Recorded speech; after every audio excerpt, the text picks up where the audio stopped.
हा बंद करा बंद करा हो चालू झालं चालू झालं हा हा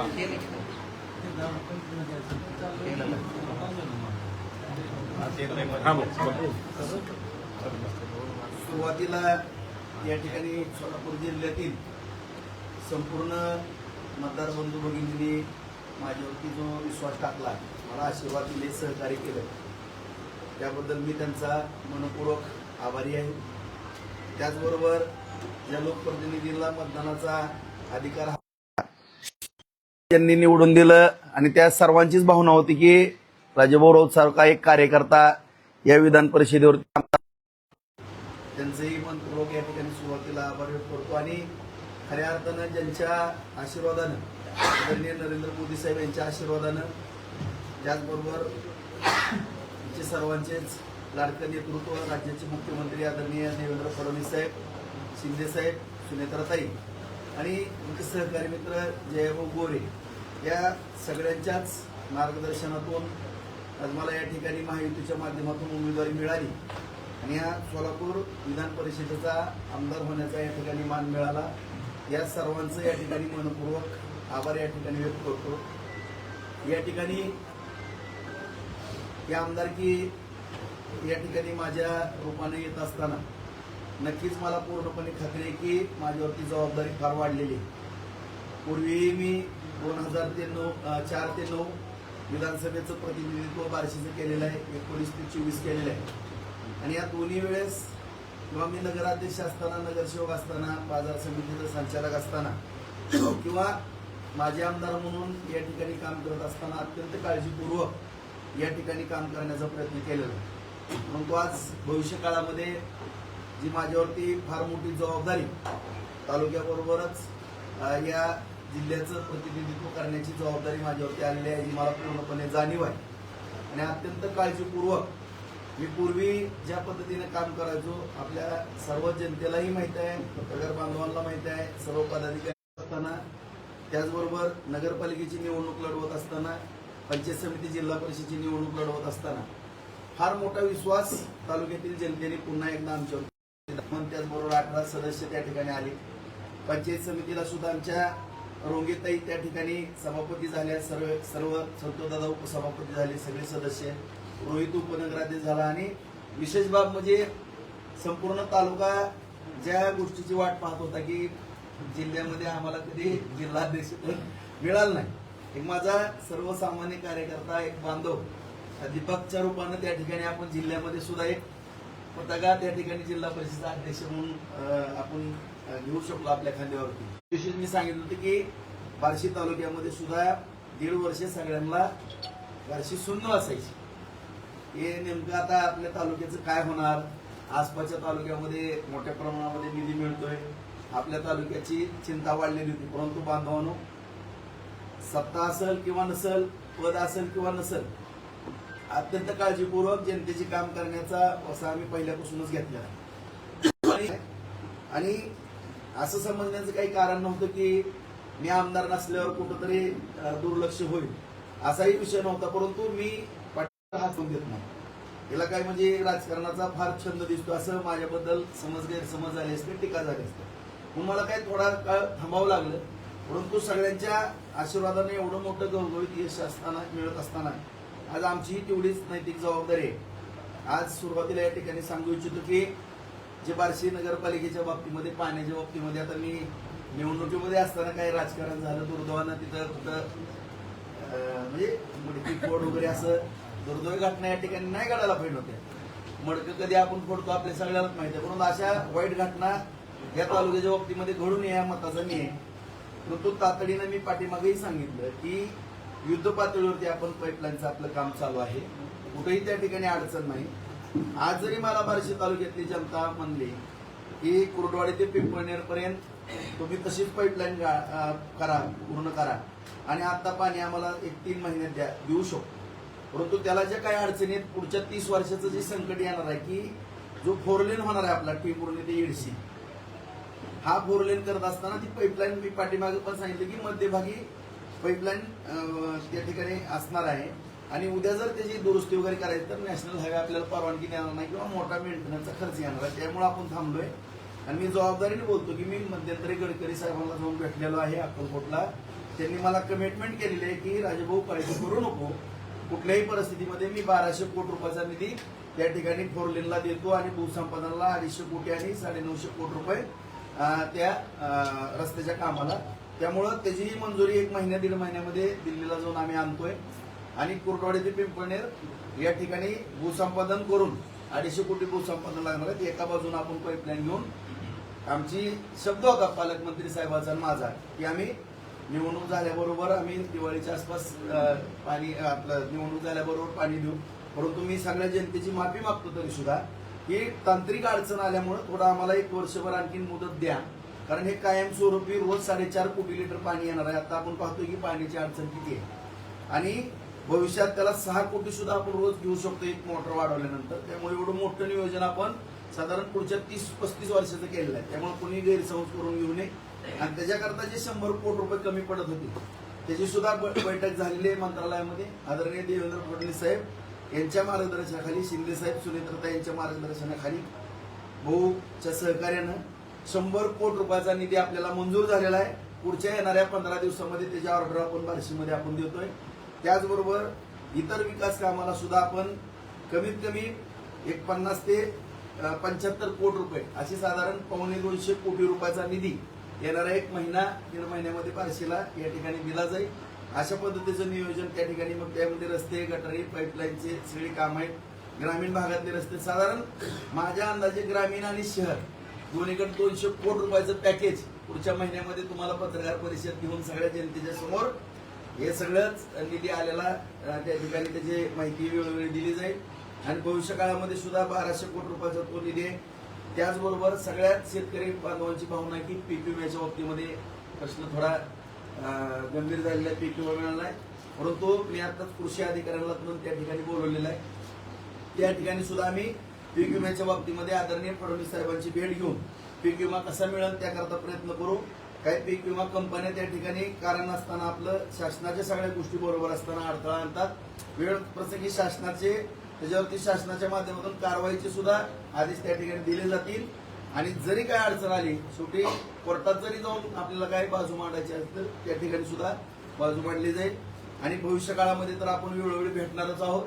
आणि सातत्यानं विकास कामाच्या बाबतीमध्ये मग 3रा टप्पा उजनीचा असेल किंवा दळणवळणाची साधनं असतील, MIDCचे विषय आहेत, सगळ्या रस्त्यांचे आहेत, फळबागाच्या बाबतीमधला विषय असेल किंवा जिल्हा मध्यवर्ती बँकेच्या माध्यमातून पुढं जिल्हा दूध संघ सुद्धा कसा चालू करता येईल या बाबतीमध्ये सुद्धा आदरणीय देवेंद्र फडणवीस साहेब यांच्या मार्गदर्शनाखाली शिंदे साहेब, सुनेत्रताई आणि जयभाऊंबरोबर चर्चा करून त्या ठिकाणी सुद्धा मोठा आपण निर्णय त्या ठिकाणी घेतो. एवढंच या ठिकाणी मला या पत्रकार परिषदेच्या माध्यमातून सगळ्यांचे आभार मानण्याकरता मी पत्रकार परिषद बोलवले. कारण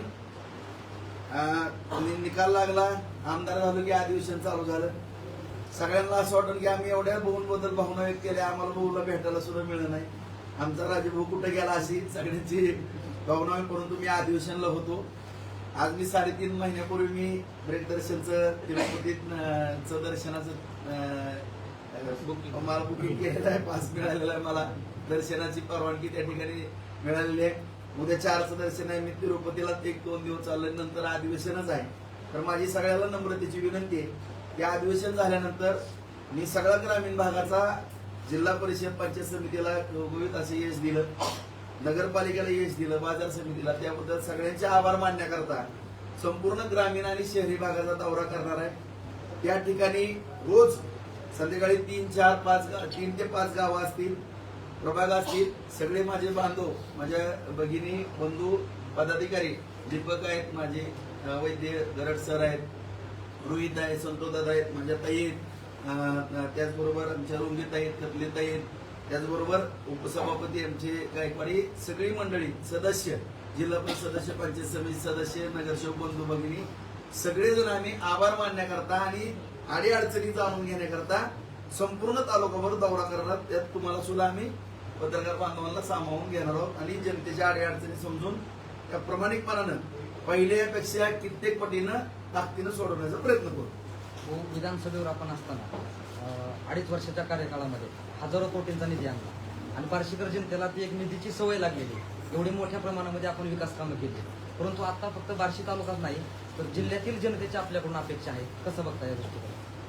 मी अगोदरही सांगितलं की माणसाची मानसिकता जर असेल आणि इच्छाशक्ती जर दांडगी असेल तर त्याला पद असो नसो तर त्याची काम करण्याची भावना असेल तर कुठली अडचण येत नाही. आणि आता तर काय झालं की काही गोष्टी न मागता आता शेवटी बघा की एखादं पद नसल्यानंतर माणूस का असावीस होतो, परंतु मला कसं असतं भगवंताच्या दरबारामध्ये कसा न्याय निवाडा असतो बघा की सगळ्या माझ्या बांधवांना सर्वसामान्य कार्यकर्त्यांना या ठिकाणी पद देण्यामध्ये मी यशस्वी झालो आणि ह्या सगळ्या तालुक्यांनी त्यांना पद दिली. तालुक्याची भावना होती की राजभाऊ दादा रिकामा राहिले. मग भगवंताकडे त्यांनी सगळ्यांनी याचना केली, सगळ्या माझ्या भावांनी बहिणींनी, आणि मला बघून प्रसन्न झाले.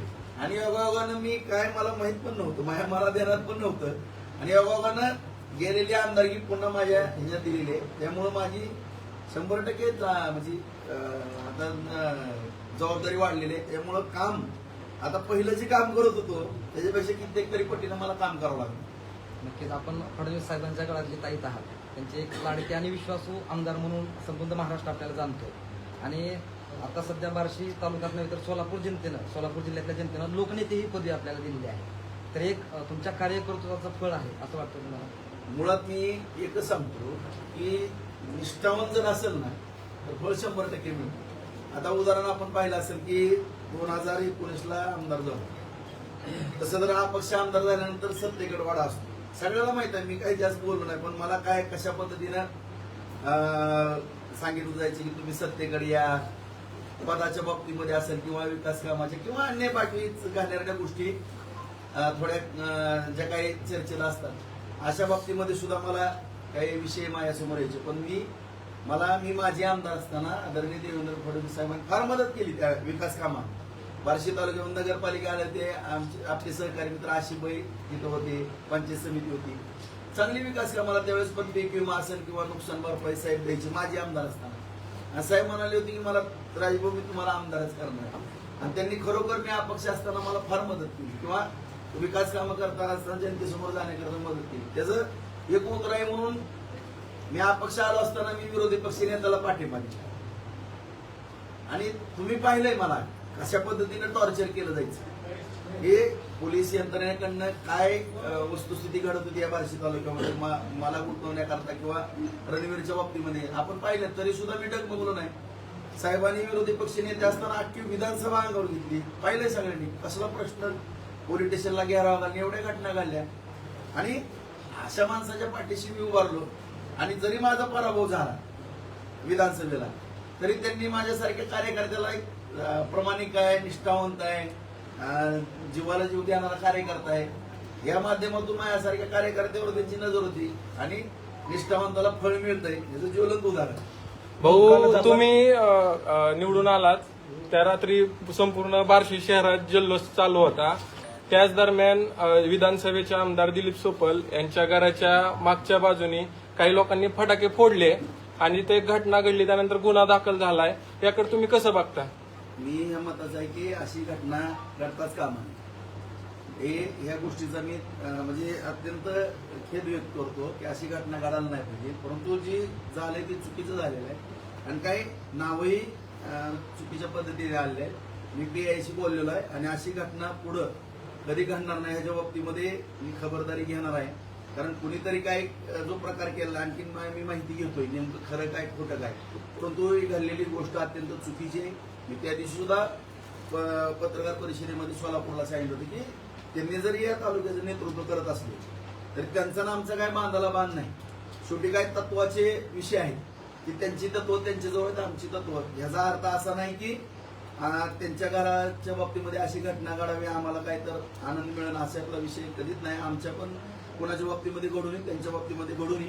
म्हणून आणखी ह्याच्यामध्ये कोण किराईत काय भानगडी करतंय का याचा सुद्धा शोध घेणं गरजेचं असं मला वाटतं. हो, आपण सर्व ठिकाणचे रस्ते रोड अगदी चांगल्या पद्धतीने बनवले आहेत, परंतु कुरुडवाडी रोड हा पेंडिंग राहिला. त्या बाबतीत आपले काय भावना राहणार? कुरुडवाडी रोड जो आता चालू आहे स्लो चालू आहे, काम झालं. शहरातला का? हा, शहरातला. त्याच्याबद्दल मी अगोदरही सांगितलं की तुम्हाला की लोकप्रतिनिधी तुम्ही माझ्याबरोबर दूध धुतलं असतं मला. आता तुम्ही त्याचं स्पीड बघा तुम्हाला, म्हणजे आता ते जे 10चा स्पीड होता ते तुम्हाला 200चा दिसत. लवकर काम पूर्ण होईल, काळजी करू नका. भाऊ, डीसीसी बँकेचे थकबाकी आपण परवा प्रचारात म्हणाला होता की फक्त माळशिरस आणि बार्शीमध्ये आहे. त्याच्या संदर्भात पुढची निवडणूक प्रशासक कधी हाटणार आणि त्या थकीत रकमेसाठी आपलं पुढचं पाऊल काय असेल? नक्कीच त्याच्यात कोर्टाच्या निर्देशाप्रमाणे कारवाई चालू आहे आणि आदरणीय फडणवीस साहेबांच्या मार्गदर्शनाखाली आम्ही बैठक घेतोय. सगळ्याच जिल्ह्यातल्या आजी माजी आमदार पालकमंत्री महोदयांच्या सगळ्याच्या समन्वयातनं लवकरच निवडणूक लावू आणि त्या ठिकाणी डीसीसी बँक आहे ही भारतीय जनता पार्टीच्या महायुतीच्या म्हणजे त्याच्यात राजकारण नसतंय खरं, परंतु त्या विचाराची बँक त्या ठिकाणी निर्माण होईल आणि या बँकेच्या माध्यमातून माझ्या सगळ्या शेतकरी बांधवांना चांगल्या पद्धतीचा न्याय दिला जाईल आणि या बँकेच्या माध्यमातून आज ताकदीनं जो दुग्ध संघ बंद पडलेला आहे तो सुद्धा दुग्ध संघ चांगल्या पद्धतीने कसा चालवता येईल याच्या बाबतीमध्ये आम्ही सकारात्मक विचार करू. भाऊ, तुम्ही देवेंद्र फडणवीस साहेबांना पहिलंच पत्र भगवंत तीर्थक्षेत्र आडाखेऱ्याचं घेऊन गेलात, त्या संदर्भात बातम्या देखील झाल्या, परंतु काय चर्चा झाली, काय सांगितलं फडणवीस साहेबांनी त्यावेळेस? आपला जिल्हा नियोजन समितीच्या माध्यमातून डीपीटीसीच्या माध्यमातून आपण ठराव वगैरे करून सगळी प्रक्रिया पूर्ण करून आपल्या श्री भगवंत तीर्थक्षेत्राचा दर्जा द्यावा असा आपण ठराव वगैरे करून ती सगळी प्रक्रिया पूर्ण झाली. कमिशनर साहेबांकडे काय थोडा किंचित प्रलंबित विषय आणि शासन दरबारी. तर ब वर्गाचा आपण दर्जा मागतोय. अ ब क असे 3 दर्जे असतात. अ जो दर्जा आहे त्याला 100% अनुदान आहे, तो एक देश पातळीवरचा दर्जा आहे. उदाहरणार्थ पंढरपूर तीर्थक्षेत्र, विठ्ठल रुक्मिणी मातेचं, स्वामी समर्थांचा सण, शिर्डी साईबाबांचा सण, तुळजापूरचा सण, हे तीर्थक्षेत्र त्यामध्ये येतात. परंतु अ वर्गाला आपल्याला वेळ लागतो, परंतु ब वर्गाचा जो आपण मागतोय त्याच्यामध्ये एक त्या परिपत्रकामध्ये एक अट आहे 4 नंबर कॉलमला की 25% नगरपालिकेनं त्याच्यामध्ये कॉन्ट्रिब्युशन द्यावं, 25% देवस्थाननी द्यावं आणि 50% शासनाने. परंतु आपली तेवढी नगरपालिका एवढं मोठी रक्कम जर आपल्या आता आसपास 300 कोटीच्या आसपास आपला आराखडा आहे. आता तो 300 कोटीचा जर मंजूर करायचा म्हणलं तर 75 कोटी नगरपालिका आणि 75 कोटी देवस्थान आणि 150 कोटी सरकार, तर असं आपली 75 कोटी आपण भरू शकत. त्यामुळं ब वर्गाचा तीर्थक्षेत्र दर्जा तर द्यावाच आणि त्याबरोबर ही अट आपल्या बार्शीला मूळ विष्णूचा अवतार हे भगवंत आहे, त्यामुळं ती अट रद्द करावी आणि 100% अनुदान राज्य शासनाने द्यावं अशा पद्धतीची मागणी केली. आणि मी आमदार झाल्याबरोबर माझं जे पहिलं पत्र आहे ते मी भगवंताच्या चरणी त्या ठिकाणी नपून त्या ठिकाणी दिले. बार्शी तालुक्याच्या सर्वांगीण विकासासाठी तुमचं पुढचं विजन काय असेल? नक्कीच या ठिकाणी खरोखर पाहायला गेलं तर माझ्याकडून फार मोठ्या अपेक्षा सगळ्यांच्याच आहे, त्याची जाणीव मला 100% आहे. मी रात्रीचा दिवस करून ज्या काही माझ्या म्हणजे मनामध्ये ज्या भावना कल्पना आहेत 3 MIDC आपण करतोय. आज 50,000 एकर जमीन आपली ओलिताखाली येते.